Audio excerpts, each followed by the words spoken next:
Hello my dear students, एक बार फिर से आप सभी का ड्रीम क्लासेस में तहे दिल से स्वागत है। और आज से हम लोग बहुत ही स्पेशल टॉपिक को शुरू कर रहे हैं, मॉडर्न फिजिक्स, आधुनिक भौतिकी। और ये हमारे क्लास 12 फिजिक्स की चौथी यूनिट है, जिसमें हम टोटल 5 चैप्टर को पढ़ने वाले हैं। और आज से हमारा पहला चैप्टर शुरू हो रहा है। और बिल्कुल मैं आपको बता देना चाहता हूँ कि इस टॉपिक से, यानी ये जो आपका मॉडर्न फिजिक्स है, यहाँ से आपको 20 to 22 मार्क्स, ठीक है, यानी 20 से 22 मार्क्स के क्वेश्चन बोर्ड के एग्ज़ाम में पूछे जाते हैं। क्लियर मैं बताना चाहता हूँ, ये क्लास 12 फिजिक्स की चौथी यूनिट और आखिरी यूनिट है। इस यूनिट में टोटल 5 चैप्टर होंगे। इन 5 चैप्टर को मिलाकर टोटल 20 से 22 मार्क्स के क्वेश्चन बोर्ड के एग्ज़ाम में पूछे जाते हैं। यानी आप इस टॉपिक को, मॉडर्न फिजिक्स को, हल्का नहीं लेंगे। जैसा कि मैंने ऑप्टिक्स में भी बताया था कि काफ़ी लगभग 14 मार्क्स के क्वेश्चन ऑप्टिक्स में पूछे जाते हैं, तो मॉडर्न फिजिक्स में मैं क्लियर बोलना चाहता हूँ कि 20 से 22 मार्क्स के क्वेश्चन मॉडर्न फिजिक्स से पूछे जाते हैं। तो चलिए शुरू करते हैं। ऑब्जेक्टिव वगैरह सब मिला के 20 to 22 मार्क्स के क्वेश्चंस मॉडर्न फिजिक्स, एवरेज हम लोग 20 नंबर का समझ कर चलेंगे कि मॉडर्न फिजिक्स की 5 चैप्टर को मिलाकर टोटल 20 मार्क्स के क्वेश्चन बोर्ड के एग्जाम में पूछे जाएंगे। तो चलिए शुरू करते हैं, शुभारंभ करते हैं मॉडर्न फिजिक्स का। और उम्मीद है कि हम काफ़ी अच्छे तरीके से आपको स्क्रीन पे मॉडर्न फिजिक्स को समझा सकें। ये हमारे नोट्स हैं जो हम बच्चों को आए दिन बच्चों को प्रोवाइड करते हैं, ठीक है। आगे वीडियो के स्टार्टिंग में, लास्ट में हमारा हेल्पलाइन नंबर आपको शो करेगा, इसलिए वीडियो को स्टार्टिंग टू एंड तक देखें। First of all, modern physics में हम लोगों ने डिस्कस किया है फोटॉन का, ठीक है। फोटॉन है क्या, तो फोटॉन के बारे में का, अच्छा पहले टॉपिक के बारे में पढ़ लेते हैं। जो हमारा टॉपिक है, अध्याय चैप्टर 1 जो हमारा है, वो है dual nature of radiation and matter. इसको हम हिंदी में कहते हैं विकिरण एवं द्रव्य की द्वैध प्रकृति, विकिरण एवं द्रव्य की द्वैध प्रकृति। और इसके तहत जो हमारा सबसे पहला और स्टार्टिंग टॉपिक है फोटॉन। फोटॉन के बारे में कहा गया है कि प्रकाश ऊर्जा के छोटे छोटे पैकेट के रूप में चलता है। फोटॉन जो है वो प्रकाश ऊर्जा के छोटे छोटे पैकेट के रूप में चलता है, जिसे फोटॉन कहा जाता है, ठीक है डियर स्टूडेंट। फोटॉन क्या है, प्रकाश ऊर्जा का छोटा छोटा पैकेट होता है और उसी के रूप में ये चलता है, जिसे फोटॉन कहा जाता है। और फोटॉन की ऊर्जा के लिए जो फार्मूला है वो कहा गया है E is equal to energy यानी ऊर्जा, E is equal to H nu. ये जो आपको दिख रहा है ना, ये हमारा आवृत्ति का है, इसको हालांकि हम कहते हैं न्यू। इसको क्या कहेंगे डियर स्टूडेंट, इसको न्यू कहा जाता है। तो कहा गया है कि फोटॉन की ऊर्जा E इज इक्वल टू, क्योंकि एनर्जी चाहिए, ठीक है, energy of photon E is equal to H nu, ठीक है। और उस आधार पर इसको कहा गया है एच सी बटे लेमडा, ठीक है, एच सी बटे लेमडा। और डायरेक्टली हम इसको ऐसे भी कह सकते हैं कि nu is equal to C by lambda, ठीक है। न्यू की जो वैल्यू होती है वो क्या होता है, सी बाई लेमडा होता है। तो यहाँ पर अगर हम न्यू के जगह पर सी बाई लेमडा रखेंगे तो हमारा जो बन के आएगा वो आपका एच सी बराबर, ठीक है, एच सी बटे लेमडा आएगा। क्योंकि देखिए अभी हमने कहा कि ई बराबर एच न्यू, ठीक है, एच न्यू कहा। और इस एच न्यू का जो वैल्यू है वो सी बाई लेमडा है, सी बाई लेमडा है। तो ई इज इक्वल टू हमारा क्या बन के आएगा, एच सी बटे लेमडा। तो ये देखिए आपका दिख गया एच सी बाई लेमडा। तो E is equal to H C by lambda होता है। अब देखिए कौन क्या है, ये जो न्यू है इसको हम फ्रिक्वेंसी कहते हैं, आवृत्ति कहते हैं, जिसका ऐसा ही मात्रक हर्ट्ज होता है, ठीक है। ये हमारा क्या हो गया, फ्रिक्वेंसी हो गया, आवृत्ति हो गया। सी जो होगा वो निर्वात में प्रकाश की चाल होती है। आपको भी पता है कि निर्वात में प्रकाश की चाल, निर्वात मतलब क्या, निर्वात एक ऐसा स्थान जहाँ पे हवा तक भी नहीं पहुँच पाए। तो निर्वात में प्रकाश की चाल 3 × 10⁸ 3 × 10⁻⁸ मीटर पर सेकेंड होता है, ठीक है, क्लियर है। लेमडा की जो वैल्यू है, लेमडा जो है वो प्रकाश का तरंग दैर्घ्य कहलाएगा। यानी ये क्या है, ये प्रकाश का तरंग दैर्घ्य है। ये आपका एच जो है वो प्लांक कांस्टेंट, प्लांक का नियतांक है। और इसकी जो वैल्यू होती है वो 6.6 × 10⁻34 जूल सेकेंड होता है। याद रखिएगा, ये आपको पूछेगा, ऑब्जेक्टिव में बहुत ज़्यादा पूछता है। तो ये पांचों जो है, ऐसे ही मैंने नहीं बोला कि 22 मार्क्स के क्वेश्चंस मॉडर्न फिजिक्स में पूछे जाते हैं, क्योंकि है भी बहुत इंपॉर्टेंट एरिया, ठीक है। तो इग्नोर बिल्कुल नहीं करना है, अच्छे से पढ़ना है, इस चीज़ को कवर करना है, क्लियर है। तो ये हमारा आवृत्ति हो गया, ये हमारा निर्वात का चाल हो गया, ये हमारा प्रकाश का तरंगदैर्घ्य हो गया, ये प्लांक कांस्टेंट, प्लांक का नियतांक जिसकी वैल्यू आपको यहाँ पर गिवन है। तो ये हमारा एक छोटा सा बेसिक था किसका, dual nature of radiation and matter, विकिरण के द्रव्य की द्वैध प्रकृति। ठीक है डियर स्टूडेंट, आपको हमारा हेल्पलाइन नंबर शो करते रहेगा वीडियो में। अगर आप ये नोट्स जो आपके स्क्रीन पर शो कर रहा है, आप इसको परचेज़ कर सकते हैं किसी भी साल के लिए। ज़रूरी नहीं है कि इस बार एग्ज़ाम देंगे तभी करेंगे, आप कभी भी इस नोट्स को परचेज़ कर सकते हैं। ये आपको हर साल काम देगा, हर एक एग्ज़ाम में काम देगा। अगर आप 12th से आगे भी पढ़ना चाहते हैं तो इस नोट्स को परचेज़ कर सकते हैं। देखिएगा, प्लंग नियतांक की का मात्रक एवं बीमा। ठीक है, प्लंग कांस्टेंट है, इसका जो मात्रक है यूनिट और जो डायमेंशन है इसके बारे में हम लोग डिस्कस करेंगे। तो अभी ये जो हमारा है ई बराबर, हम अभी अभी पढ़ चुके हैं एच न्यू हमने पढ़ा, तो हमें मात्रक चाहिए पहले, तो ई बराबर एच न्यू हमने लिखा।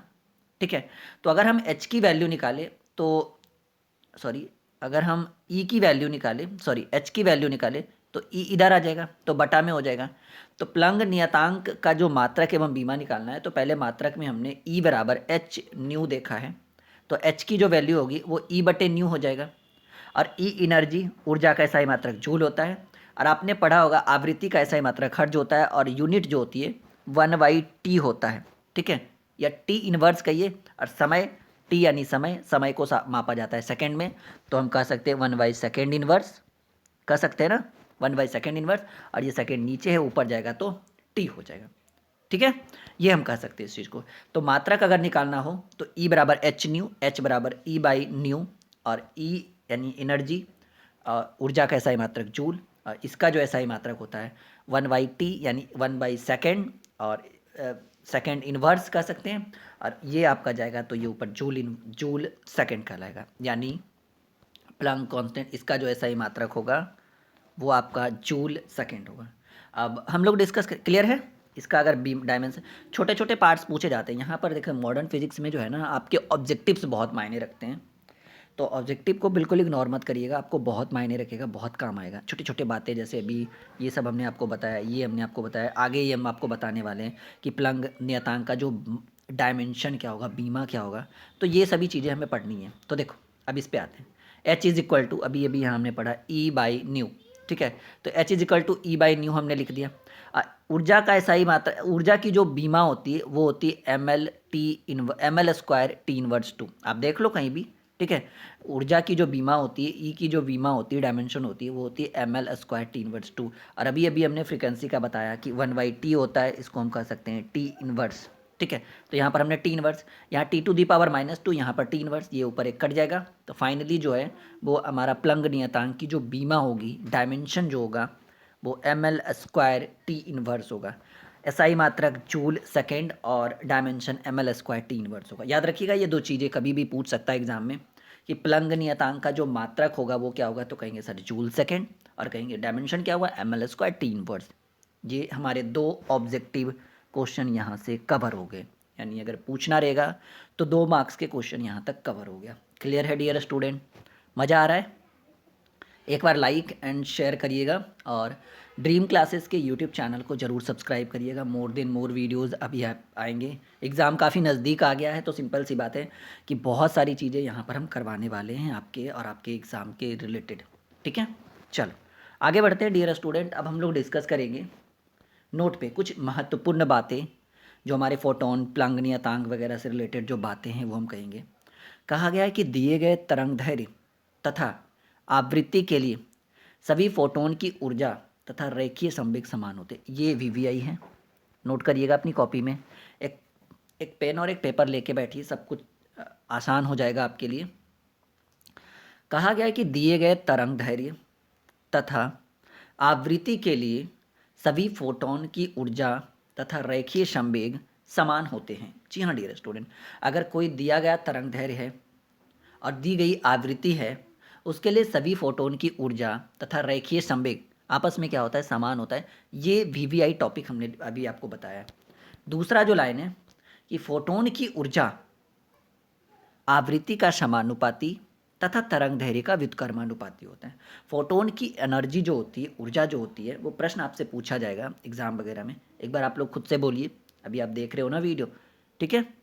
तो यहाँ पर एक छोटा सा मिस्टेक हो गया था, मुझे भी लग रहा है, ठीक है, कि ये 3 × 10⁻⁸ नहीं होना चाहिए, +8 होना चाहिए था, ठीक है।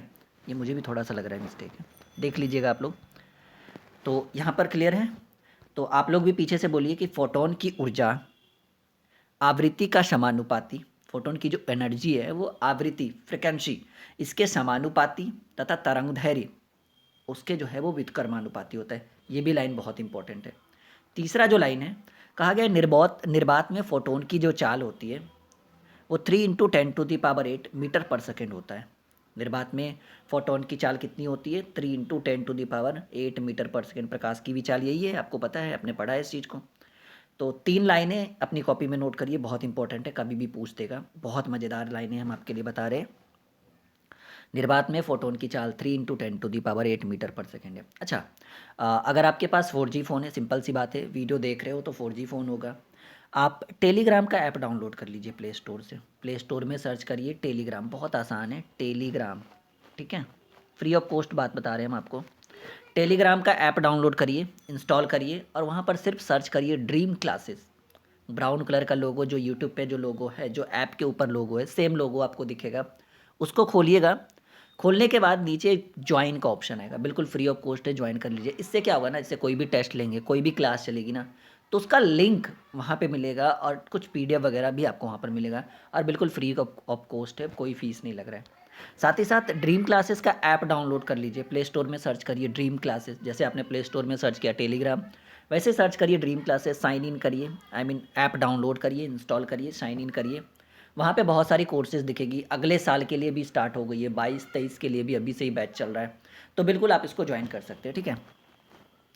देखिए, कह रहा है कि फोटोन जो है वो आवेश रहित कण पर, इस पर कोई चार्ज नहीं होता है। प्रश्न पूछा जाएगा कि क्या फोटोन पर कोई आवेश होता है, तो कहेंगे नहीं, फोटोन एक आवेश रहित कण है और स्थिर फोटोन, जो फोटोन रुका हुआ है, स्थिर है, उसका जो द्रव्यमान है, मास है, वो शून्य होता है। ये 2 लाइनें बहुत इंपॉर्टेंट आपके एग्जाम के लिए, कि फोटोन आवेश रहित कण है और स्थिर फोटोन का द्रव्यमान शून्य होता है। यानी टोटल 5 टॉपिक हमने यहाँ पे कवर किया। एक भी ऑब्जेक्टिव पूछ दिया, इस वीडियो का कल्याण हो गया, इस क्लास का समाधान हो गया, ठीक है। ये देखो, ये आपके 2 नंबर के क्वेश्चंस जो होते हैं ना, लघु उत्तरीय प्रश्न जिसको हम कहते हैं, ये वही है। इसके बारे में थोड़ा सा पढ़ते हैं।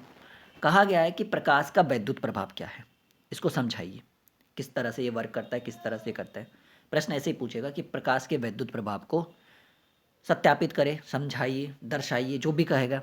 तो कहा गया है कि जब बहुत ही कम तरंगदैर्घ्य का प्रकाश किसी धातु के सतह पर आपतित होती यानी आकर पड़ती है। जब बहुत ही कम तरंगदैर्घ्य का प्रकाश जो है किसी धातु के सतह पर आपतित होती है, तो धातु के सतह से इलेक्ट्रॉन का उत्सर्जन होता है। क्या होता है डियर स्टूडेंट? ऐसी स्थिति में धातु के सतह से इलेक्ट्रॉन का उत्सर्जन होता है तथा धारा प्रवाहित होती है और उत्सर्जित इलेक्ट्रॉन को प्रकाश इलेक्ट्रॉन तथा उत्पन्न धारा को प्रकाश धारा तथा इस प्रभाव को प्रकाश का वैद्युत प्रभाव कहा जाता है। मतलब जो उत्सर्जित इलेक्ट्रॉन होगा उसको हम कौन सा इलेक्ट्रॉन कहेंगे? प्रकाश इलेक्ट्रॉन। उत्पन्न धारा को कहेंगे प्रकाश धारा तथा इस प्रभाव को, यानी जो रिएक्शन होगा, जो प्रभाव होगा, इस प्रभाव को प्रकाश का वैद्युत प्रभाव कहा जाता है। ये आपके एग्ज़ाम में अगर पूछेगा तो कितने नंबर के पूछे जाएंगे? ये आपके 2 मार्क्स के क्वेश्चन एग्जाम में पूछे जाएंगे। एक बार फिर से हम करते हैं कि जब बहुत ही कम तरंगदैर्घ्य का प्रकाश किसी धातु के सतह पर आती है, आपतित होती है, तो धातु के सतह से इलेक्ट्रॉन का उत्सर्जन होता है तथा धारा प्रवाहित होती है और उत्सर्जित इलेक्ट्रॉन को प्रकाश का इलेक्ट्रॉन, उत्पन्न धारा को प्रकाश की धारा तथा इस प्रभाव को प्रकाश का वैद्युत प्रभाव कहा जाता है। इतना आपको लिखना है, अच्छे से समझना है, 2 नंबर आपके झोली में आ जाएगा। क्लियर है? नेक्स्ट क्वेश्चन, कार्यफलन, इसको हम लोग फाई से डिनोट करते हैं, वर्क फंक्शन। ये उम्मीद उतना तो नहीं है कि एग्जाम में पूछेगा, पर फिर भी अगर 1 नंबर का भी पूछ दे तो काफ़ी है, धन्य हो जाएगा, है नहीं? कहा गया है कार्य तथा ऊर्जा का वह न्यूनतम मान जो किसी धातु के सतह से इलेक्ट्रॉन को बाहर लाने में उपयोग होता है, धातु का कार्यफलन कहलाता है। बिल्कुल सिंपल सा लैंग्वेज है, सिंपल सी बात है कि कार्य या ऊर्जा, कार्य होगा तो ऊर्जा की आवश्यकता पड़ेगी, ऑब्वियसली सिंपल सी बात है। तो कहा गया है कि कार्य या ऊर्जा का वह न्यूनतम मान जो किसी धातु के सतह से इलेक्ट्रॉन को बाहर लाने में उपयोग करते हैं। धातु के सतह से किसको बाहर लाएगा? इलेक्ट्रॉन को बाहर लाने में उपयोग होता है। धातु का कार्यफलन कहलाता है और अलग अलग धातु के लिए कार्यफलन का मान जो होता है वो अलग अलग होता है। ये पूछेगा तो 1 नंबर का, या तो नहीं पूछेगा। क्लियर है? हमारा काम था वर्क फंक्शन बताना, इसको हम फाई से डिनोट करते हैं। ठीक है, ये क्या हो गया? फाई हो गया। आगे बढ़ते हैं नेक्स्ट टॉपिक। हाँ, ये देखो जी, बहुत इंपॉर्टेंट ये लाइनें हम आपके सामने रखने वाले हैं। थोड़ा सा समय जो लग जाए, लेकिन बहुत बहुत मज़ेदार टॉपिक है ये। कहा गया है कि प्रकाश के वैद्युत प्रभाव का नियम, बहुत ही मज़ेदार लाइन, बहुत ही इंटरेस्टिंग टॉपिक, कि प्रकाश के वैद्युत प्रभाव के नियमों की व्याख्या करें, उसका जो है सॉल्यूशन करें। तो प्रकाश के वैद्युत प्रभाव के देखिए कौन कौन से नियम हैं, हम सभी नियमों को आपके सामने प्रकट करते रखते हैं। कहा गया है कि धातु के सतह से उत्सर्जित होने वाले इलेक्ट्रॉन का दर आपतित प्रकाश की तीव्रता का समानुपाती होता है। ठीक है, धातु का जो सरफेस है, उस धातु के सतह से उत्सर्जित होने वाले इलेक्ट्रॉन का जो दर होता है वो आपतित प्रकाश की तीव्रता का समानुपाती होता है। क्लियर है? धातु के सतह से उत्सर्जित होने वाले इलेक्ट्रॉनों का दर आपतित प्रकाश की तीव्रता के समानुपाती। पूछेगा कि इलेक्ट्रॉनिक धातु के सतह से उत्सर्जित होने वाले इलेक्ट्रॉनों के दर जो होता है वो प्रकाश की तीव्रता का क्या होगा? तो कहेंगे समानुपाती होता है। पहला लाइन क्लियर हो गया। ठीक है, पहला लाइन क्लियर हो गया। दूसरा कहा गया है कि धातु के सतह से उत्सर्जित होने वाले इलेक्ट्रॉनों की महत्तम गतिज ऊर्जा, धातु के सतह से उत्सर्जित होने वाले इलेक्ट्रॉनों की महत्तम गतिज ऊर्जा आपतित प्रकाश के आवृत्ति पर निर्भर करता है। ये क्या करेगा? कहाँ पे निर्भर करेगा? आपतित प्रकाश के आवृत्ति पर निर्भर करता है। ये दूसरा जो लाइन है, इसको अपने पेन और पेपर में लिखिए, बहुत इंपॉर्टेंट है, काम देगा आपको आगे चल के। एग्जाम में कोई भी लाइन पूछ सकता है।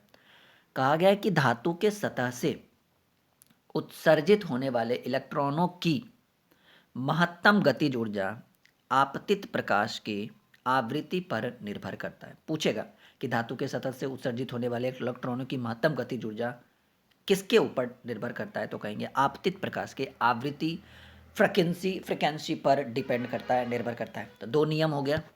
तीसरा जो नियम है वो कहा गया है कि धातु के सतह से उत्सर्जित होने वाले इलेक्ट्रॉनों का महत्तम गतिज ऊर्जा आपतित प्रकाश की तीव्रता पर निर्भर नहीं करता है। कोई फर्क नहीं पड़ता है कि उसकी जो तीव्रता है वो कितनी है, ज़्यादा है, कम है, डोंट केयर, उसके ऊपर डिपेंड नहीं करता। यानी धातु के सतह से उत्सर्जित होने वाले इलेक्ट्रॉनों का महत्तम गतिज ऊर्जा आपतित प्रकाश की तीव्रता पर निर्भर नहीं करता है। डियर स्टूडेंट, बिल्कुल भी डिपेंड, निर्भर नहीं करता है।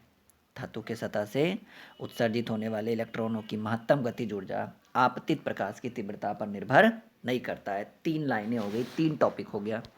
चौथा जो है, भी 6 टॉपिक हमें पढ़ना है।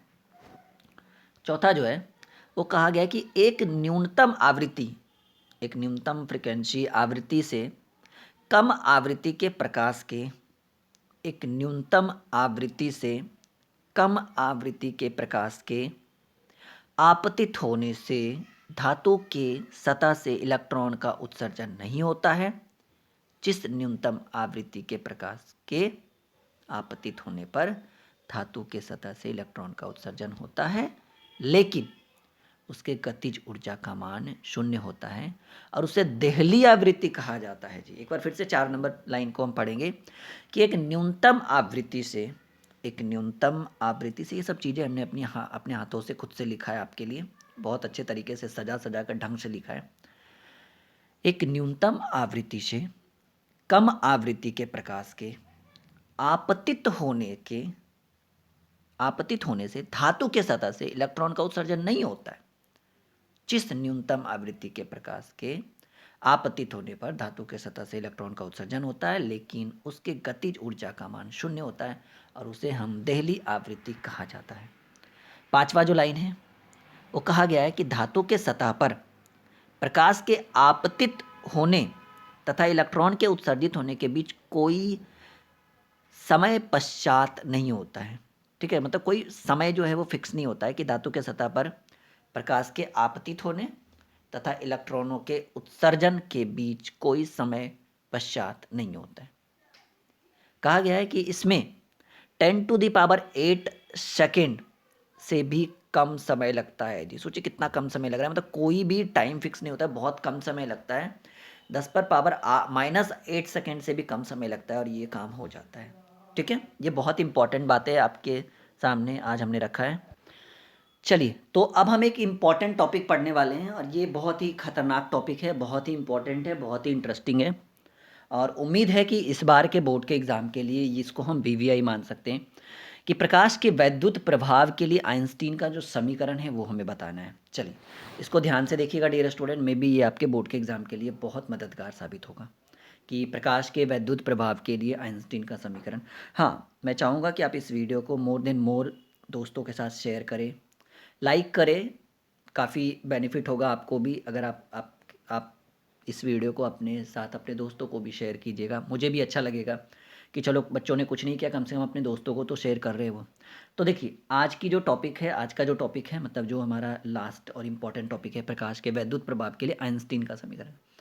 कहा गया कि आइंस्टीन एक वैज्ञानिक थे और उनके अनुसार जब कोई फोटोन, आइंस्टीन क्या थे, एक वैज्ञानिक थे और उनके अनुसार जब कोई फोटोन धातु के सतह पर आपतित होती है, आइंस्टीन के अनुसार जब कोई फोटोन धातु के सतह पर आपतित होती है तो फोटोन के ऊर्जा का कुछ भाग तो फोटोन के ऊर्जा का कुछ भाग धातु के सतह से इलेक्ट्रॉन को बाहर लाने में कार्यफलन के रूप में खर्च होता है। सिंपल सी बात है कि जब फोटोन धातु के सतह पर आपतित होगा तो फोटोन के कुछ भाग जो हैं वो धातु के सतह से इलेक्ट्रॉन को बाहर लाने में कार्यफलन के रूप में खर्च होता है। सिंपल सी बात है, काम करिएगा तो ऊर्जा का तो हास्य होगा ही हो, सिंपल सी बात है। तो कार्यफलन के रूप में खर्च होता है तथा शेष भाग उत्सर्जित इलेक्ट्रॉन को गतिज ऊर्जा, जिसको हम लोग कहते हैं काइनेटिक एनर्जी, K = ½ mv², इसका फॉर्मूला होता है जी काइनेटिक एनर्जी, Ke = 1/2 mv² होता है। तो कहा गया है तथा शेष भाग उत्सर्जित इलेक्ट्रॉन को गतिज ऊर्जा प्रदान करता है। माना कि एच न्यू ऊर्जा का एक फोटोन, देखो यहाँ पे बोल रहा है कि माना कि एच न्यू, ये हमारा एच न्यू हो गया कि माना कि एच न्यू ऊर्जा का एक फोटोन धातु के सतह पर आपतित होता है जिसका कुछ भाग कार्यफलन, कार्यफलन हमने बताया था कि इसको फाई से डिनोट करते हैं, जिसका कुछ भाग कार्यफलन के रूप में खर्च होता है तथा बाकी भाग उत्सर्जित इलेक्ट्रॉन को गतिज ऊर्जा काइनेटिक एनर्जी ½ mv² ऊर्जा प्रदान करती है। ठीक है, ये हमारा हाफ गतिज ऊर्जा का ये फॉर्मूला होगा, काइनेटिक एनर्जी K = ½ mv² प्रदान करता है। तो कहेंगे ऊर्जा संरक्षण के सिद्धांत से H nu is equal to phi, ये हमारा कार्यफलन हो गया और कुछ यहाँ देखिए कुछ कार्यफलन देता है और कुछ ½ mv², यानी इन दोनों को आपस में हम क्या करेंगे, जोड़ देंगे। तो हम कहेंगे कि ऊर्जा संरक्षण के सिद्धांत से H nu is equal to phi plus ½ mv², यानी कार्यफलन प्लस गतिज ऊर्जा। तो इसको जोड़ने के बाद समीकरण हमारा ये एक हो गया। और अगर देहली आवृत्ति, अब पढ़ेंगे आगे कि देहली आवृत्ति क्या है। अगर देहली आवृत्ति न्यू ज़ीरो हो, ठीक है, इसको हम क्या पढ़ेंगे, इसको हम पढ़ेंगे न्यू शून्य या न्यू ज़ीरो, जो भी कह दीजिए। ठीक है, अगर देहली आवृत्ति न्यू ज़ीरो हो तो H nu zero is equal to phi plus, ये हमारा ये पूरा क्या हो जाएगा टर्म, ये हमारा जीरो हो जाएगा क्योंकि काइनेटिक एनर्जी गतिज ऊर्जा जो है वो हमारा देहली आवृत्ति न्यू ज़ीरो हो तो न्यू ज़ीरो जो ½ mv² हमारा जीरो हो जाएगा। तो H nu zero is equal to phi, कार्यफलन तो रहेगा प्लस जीरो, तो हम इसको ऐसे पढ़ेंगे कि phi is equal to H nu शून्य। ठीक है, इसको हम कहेंगे समीकरण एक से। समीकरण एक में हमें पता है कि H nu is equal to phi plus ½ mv², तो H nu is equal to phi की वैल्यू हमने यहाँ पे रख दिया, फाई की वैल्यू हमने यहाँ पे रख दिया H nu zero plus ½ mv² हमने किया।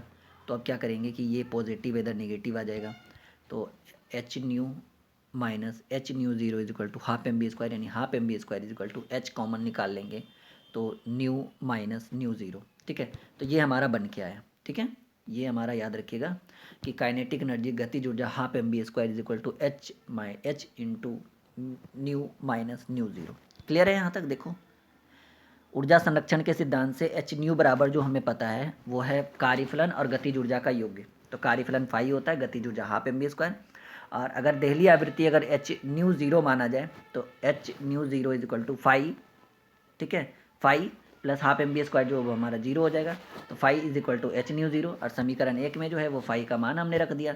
तो समीकरण एक में यहाँ पर हमने फाई का मान रखा, तो H nu is equal to H nu zero plus half M B square. ये पॉजिटिव था, इधर निगेटिव आ गया, तो हमारा H nu minus H nu zero is equal to half M B square. तो हाफ एम बी स्क्वायर बराबर H common हमने ले लिया, न्यू माइनस न्यू ज़ीरो ये हमारा बच गया, ठीक है। तो इस लाइन को याद रखिएगा, आगे काम देगा, ठीक है। अब देखिए हम जानते हैं कि nu is equal to C by lambda होता है। अभी हमने डिस्कस किया था कि nu is equal to C by lambda होता है, और nu zero is equal to C by lambda zero होगा। सिंपल सी बात है, होगा ना। जब nu is equal to C by lambda है तो nu zero is equal to C by lambda zero, ठीक है। तो half M B square is equal to H into, यहाँ पर देखो न्यू की वैल्यू सी बाई लेमडा, तो यहाँ पे हमने सी बाई लेमडा लिख दिया, और न्यू ज़ीरो की value C by lambda zero, तो यहाँ पे हमने सी बाई लेमडा ज़ीरो लिख दिया। तो half M B square is equal to H, C common है दोनों जगह, तो सी को हमने बाहर कर लिया, one by lambda minus one by lambda zero, और लेमडा ज़ीरो जो है वो देहली तरंग दैर्घ्य है।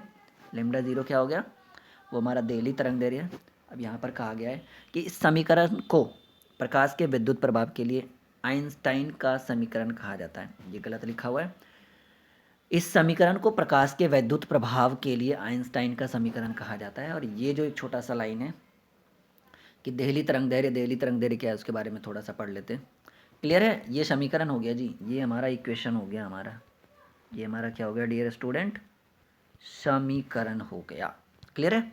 अब देखिए देहली तरंग दैर्घ्य क्या है उसके बारे में पढ़ लेते हैं कि वह महत्तम तरंग दैर्घ्य जिस तरंग दैर्घ्य के प्रकाश के आपतित होने से, वह महत्तम तरंग दैर्घ्य जिस तरंग दैर्घ्य के प्रकाश से के आपतित होने से धातु के सतह से इलेक्ट्रॉन का उत्सर्जन होता है, लेकिन गतिज ऊर्जा का मान शून्य होता है। देहली तरंग दैर्घ्य ये आपको 2 मार्क्स के क्वेश्चन एग्जाम में पूछ सकता है, इसलिए लिख लीजिए इसको कॉपी में 2 नंबर के लिए इसको, ठीक है। कि वह महत्तम तरंग दैर्घ्य जिस तरंग दैर्घ्य के प्रकाश के आपतित होने से धातु के सतह से इलेक्ट्रॉन का उत्सर्जन होता है, लेकिन गतिज ऊर्जा का मान शून्य होता है, देहली तरंग दैर्घ्य कहलाता है।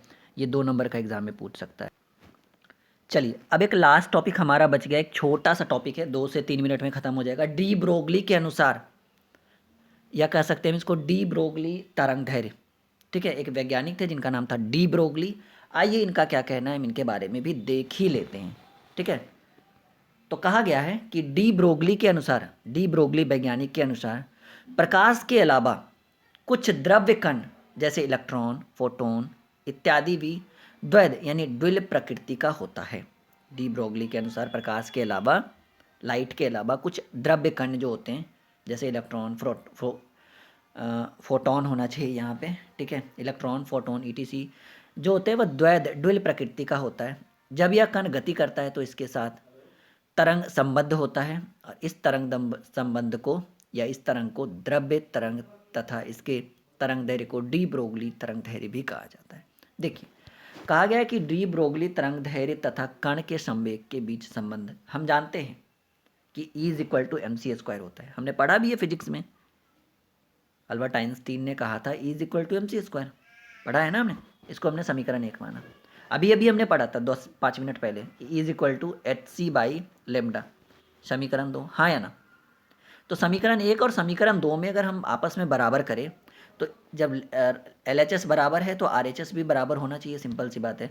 तो समीकरण 1 और समीकरण 2 में E बराबर एम सी स्क्वायर और E बराबर एच सी वाई लेमडा, तो हमने क्या कर दिया, एम सी स्क्वायर बराबर H C by lambda, M C square बराबर एच सी वाई लेमडा, तो एम सी स्क्वायर बराबर H C by lambda, C से सी कैंसिल हो गया, तो यहाँ पर एम सी बराबर एच वाई लेमडा बच गया। सिंपल सी बात है, सी से सी कैंसिल हो गया तो एच बराबर एम सी बराबर एच वाई लेमडा। और जहाँ हमें पता है कि एम सी की जो वैल्यू है वो पी कहलाता है, पी बराबर एम बी कह सकते हैं, एम सी कह सकते हैं, कण का संवेग, ठीक है, संवेग पी बराबर एम बी, एम सी कुछ भी लिख सकते हैं उसको। तो यहाँ पर एम सी की जो वैल्यू है वहाँ पे हमने पी रख दिया, पी बराबर एम बी आपने पढ़ा होगा, एम सी भी बोल सकते हैं इसको।